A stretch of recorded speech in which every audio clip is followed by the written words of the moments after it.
Today's reading is from Daniel chapter 3, verses 1 through 6. King Nebuchadnezzar made an image of gold, 90 feet high and 9 feet wide, and it set up on the plain of Dura in the province of Babylon. He then summoned the satraps, the prefects, the governors, advisors, treasurers, judges, magistrates, and all of the other provincial officials to come to the dedication of the image that he had set up. So the satraps, the prefects, the governors, the advisors, the treasurers, the judges, and the magistrates, and all of the other provincial officials assembled for the dedication of the image that King Nebuchadnezzar had set up, and they stood before it. Then the herald loudly proclaimed, "This is what you are commanded to do, O peoples, nation, and men of all languages. As soon as you hear the sound of the horn, the flute, the zither, the lark, lyre, the harp, the pipe, and all kinds of music, you must fall down and worship the image of gold that King Nebuchadnezzar had set up.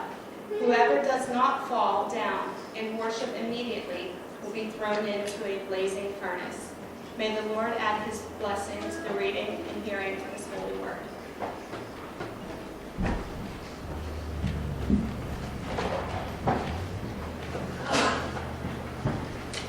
Start off with a word of prayer. Dear God, we thank you for today, for this moment, God. I just ask that you would speak through me and speak to us, God. Keep us awake, keep us attentive, and help us to apply what your scripture teaches us. We pray this in Jesus' name. Amen. When we come to today's scripture, we find ourselves in the book of Daniel. And the book of Daniel was written by himself. Sorry, I need to move this up just a little bit. The book of Daniel was written by Daniel, and it was written during a period of time that was known as the Babylonian captivity. Do not fall asleep on me already. Sometimes it is important for us to hear some history before we get started. And this is one of those times. You have to know what's going on to understand what is happening with the people and their lives that we're reading about. This is a part of the history of Israel. You see, Israel had reached a point in their history where they no longer were really looking to God. They were no longer looking to Him as, especially, their number one. They were just kind of living their lives, following the traditions, worshiping other gods. And when they came to worship Him, it wasn't really a heartfelt sort of worship. And because they were pursuing something besides God, God decided to get their attention. And how did He get their attention? He allowed them to be taken captive. And in 605 BC, Babylon came in and captured Israel, just completely demolished them, and took them as a prisoner nation now. And under the rule of King Nebuchadnezzar, he ordered that some of the young men would be taken back to Babylon in order to be put to work for Babylon. You take over the nation, you take the best of what they got, you bring it back, and you make it your own. And what was he looking for? He was looking for young, smart, handsome men who were quick learners. Good luck finding that combination, right? That is rare. Now I tell you, if he was looking for middle-aged, past their prime, C-average sort of guys, he'd have all of the men to choose from. But that's not what he was looking for. He was looking for young, talented, smart, quick learner sorts of guys. And what he wanted to do is he wanted to take them back. They would train them, and then they would be put to work for the government of Babylon. I don't know how many they found. We know for sure that they found 4 because that's the 4 they're talked about in the book of Daniel. And in the book of Daniel, they mention 4 people. They mention Daniel, Hananiah, Mishael, and Azariah. And these young are taken to Babylon. They're basically put into a prep school to prepare them for service to their king. And these men are then given Babylonian names. So their Hebrew names are changed to Belteshazzar, Shadrach, Meshach, and Abednego. And right now, if you could take out a piece of paper and a pen, we're going to have a pop quiz. And I want you to write down on this paper, write down the year of Israel's captivity, who they were captured by, the king's name. Please write down the Hebrew names of the people that I just mentioned, and their Babylonian names. And yes, spelling will be checked, because it is important. So can you please do that right now?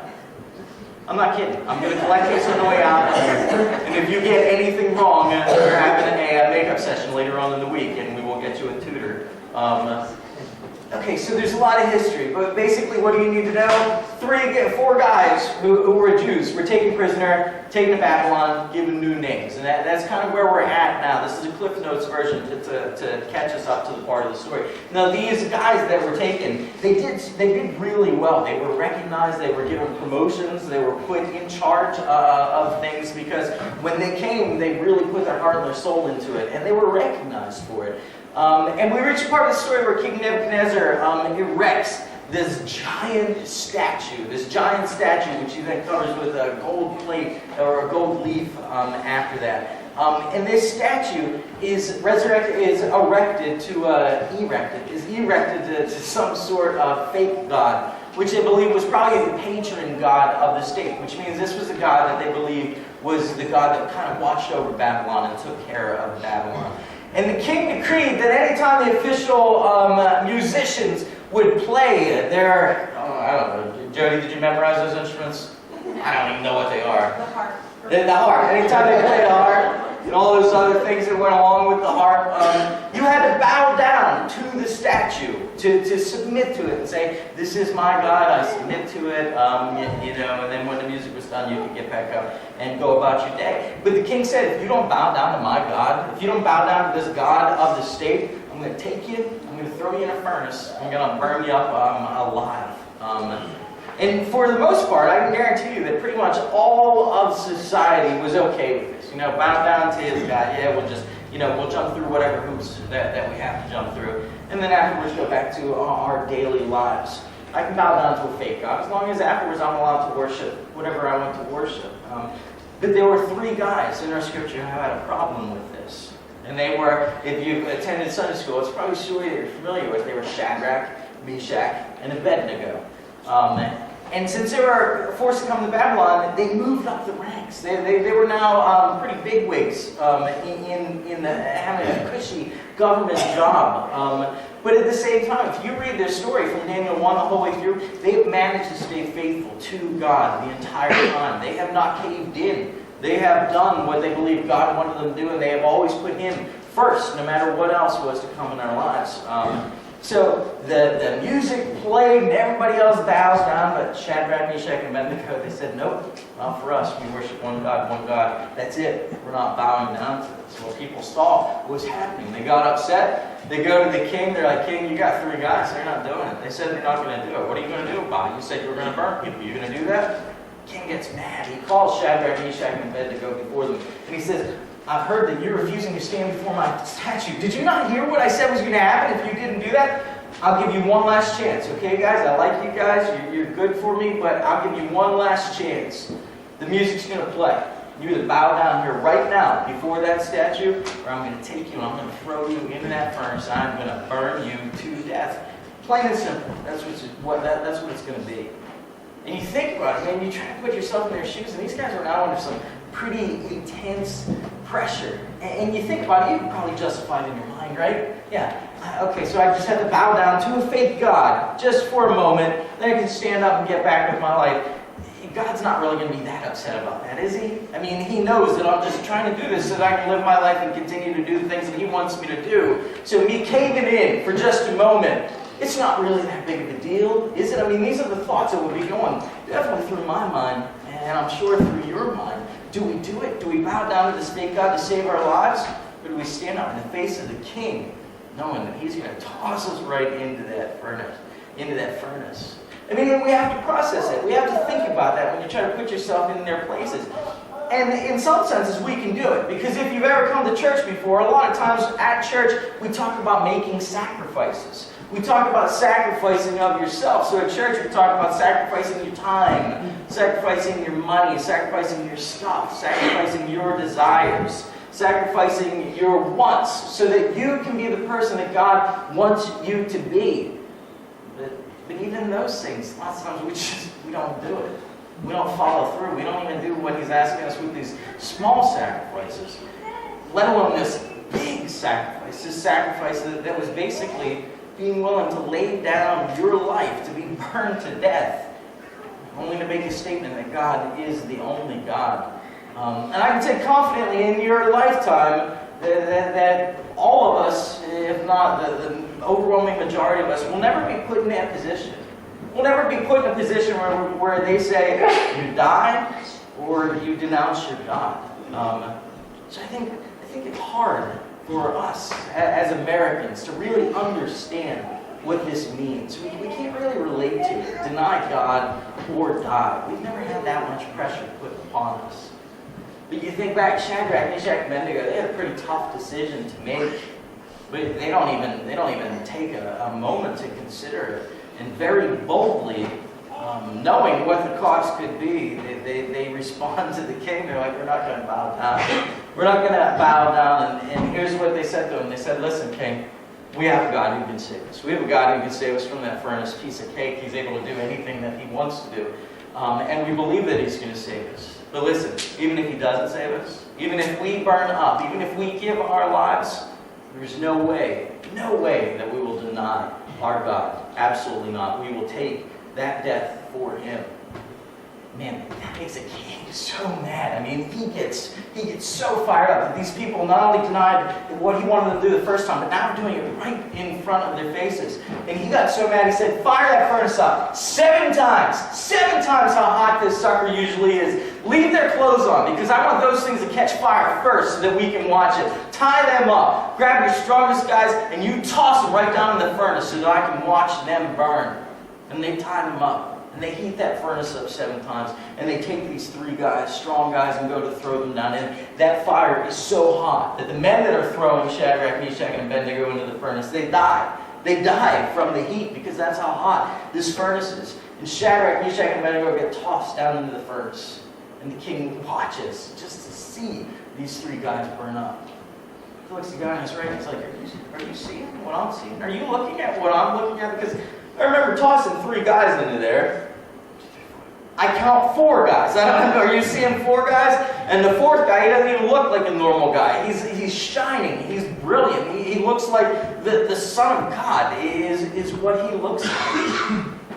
Man, Shadrach, Meshach, and Abednego, the king says, come on out, guys. Come on out. Clearly I've done something wrong here. And they come out. And the only thing that had burned off of these guys was the ropes that were holding their hands closed.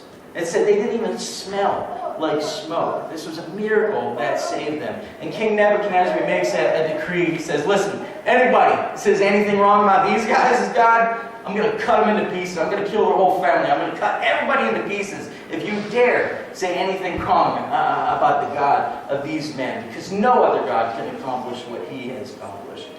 And we like to talk about this story, right?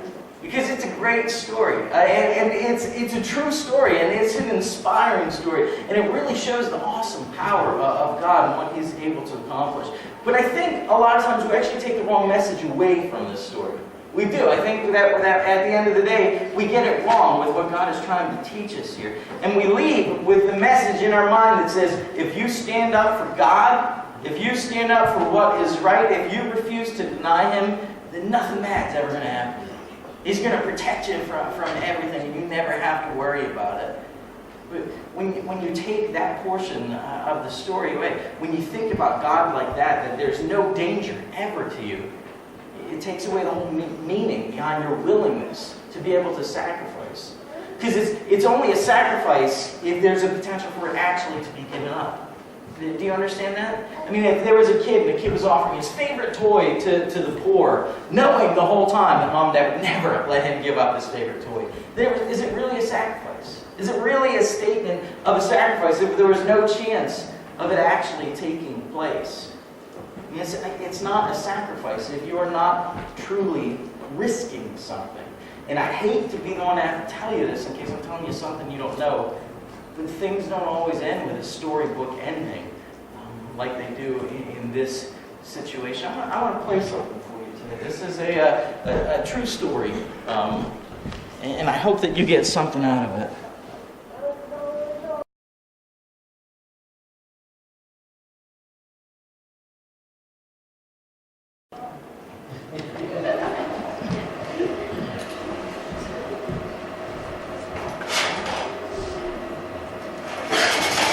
Why you should never rely on technology. 14 years ago, Orton Hears a Who plays absolutely fine. Pastor Pete's other video, absolutely not. Let me tell you, let me reenact this story for you. It was really cool. There was like a guy that was sitting there and like playing his guitar.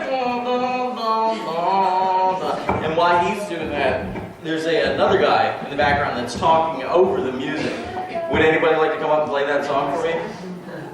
No? Okay, X-Ray, up. Yeah. See a man dying up on stage. We're just going to watch this. Actually fun for us. So let me tell you, there's a true story. There's a story of how the hymn, I have decided to follow Jesus, actually came to be. Because the way that it came to be was there was a family over in India, and this family had accepted Jesus. They had together decided that they wanted to make a commitment to Jesus. But it was in a rural Indian village. And inside this Indian village, the chief found out that the family had accepted Jesus. And this was absolutely unacceptable to the chief because it means that they had turned their backs on the other gods that the village had worshipped forever. So the chief brought the whole family into the courtyard and gathered together the whole village. And the chief had them all kneel down. And he said to the father, who was the representative of the family, he said, listen, you've brought this Jesus Christ into this community and this is absolutely unacceptable. And I give you an opportunity right now to turn, to deny that he is who he says he is, you to turn back to our true gods. And if you do that, I will spare your family. But if you do not, I will kill your children. I will kill your children right before you. And this man had to make a decision of what he was going to do. And he had a very difficult time deciding what he should do in response to this. And the only thing that came back to his mind was that he had just penned a song. It's a song that we're going to be singing. Open up your hymn to 602.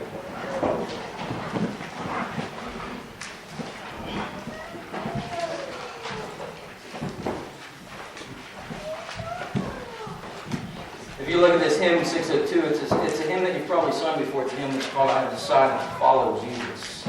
And you look down to the bottom, the text says, source unknown. The music is a folk medley from India, arranged by Eugene Thomas. You see, after all these events had taken place, a missionary went into this village and brought these words back out of this village. And what you read are the words that this man says as his family stood condemned to die. And as the man says, you deny Christ, or you lose your children. The man had no word to say except the words of this hymn that he had just written. And he says, as you read in verse 1, I have decided to follow Jesus. I have decided to follow Jesus. I have decided to follow Jesus. No turning back. No turning back. And with that, the chief ordered that his children be executed right before him. And now his children lay dying on the floor. And the man says, I'll give you another opportunity. You've already lost your children, but you still have your wife. You can have more children if you keep this love of your life, and I'll give you another chance. Deny Jesus, and I will spare her life. And the man continued on. The world behind me, the cross before me. The world behind me, the cross before me. The world behind me, the cross before me. No turning back. No turning back. And with that, his wife was executed. And the village chief said, you have one more opportunity. And this is a true story, folks. This isn't something that we just make up to tell in church.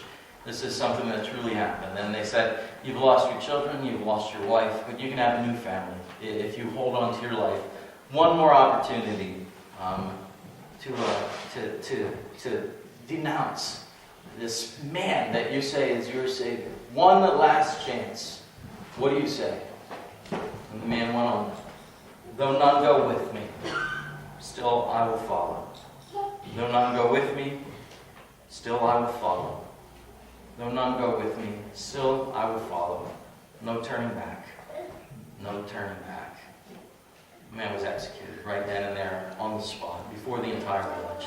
An amazing thing did happen. It was the village chief, after watching the love and the sacrifice that this man was willing to make, the sacrifice of not just himself, but of his entire family. He knew that there was something to this Jesus that this man spoke about.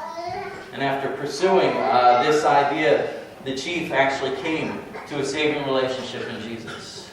And the rest of the village followed in the footsteps of the chief and came to a saving relationship in the village. And from this small village, missionaries went in and were able to spread out to this area in India. And because of this one sacrifice, so many people were saved. And I just need you to realize that not always does it end with a wonderful, perfect storybook ending. Not always is the hero rescued at the very last second. Sometimes the sacrifice that's asked, and sometimes the sacrifice that is given, is the sacrifice of everything, including their life. You know, we're this year, this church is all about becoming more passionate for Jesus, about going deeper than we ever have gone before. And we look to these people to inspire us. We look to the boldness of Shadrach, Meshach, and Abednego, as well as this Indian family who are willing to sacrifice it all. And then we ask ourselves, what are you willing to sacrifice? What are you willing to give up just to show people how much Jesus means to you? Because it's probably not going to have to be your life, but where does that line stop? Where are you willing to take it to? Will you give up of your time? Will you give up of your pride? Will you give up of your skill, of your gifts? Are you willing to sacrifice your reputation? What is it that you are willing to give up? You know, people of the church, every church around always has a saying that says, children are our future. That's what they say. Children are our future, because we believe that if there are no children, then the church doesn't have a future. But at the same time, there's one thing I always add to that, and I honestly feel, and that is that children are our present. They're not just our future, but they are our present. What do I mean by this? Well, I can honestly tell you that I have learned and been inspired by our kids, even more so than they have from me. And I want to give you an example. Last Saturday, Madison Knight went to a Christian concert, and she texted me, just to rub it in my face, I think, that I wasn't there, and she was. I don't know if that was, yeah, she agrees that was her motivation behind it. But she did, and I was so happy for her, and I was so excited, and she loved it. And while she was there, she picked up a shirt that really inspired her, and she sent me a picture the next night saying, hey, this is a shirt I bought at the concert. I'm going to wear it the next day to school. And I was so pumped for her, and I was so proud, and I was so inspired by her that she was willing to do that. I actually asked her to wear the shirt today so that you guys can see. Madison, can you come up here for a second?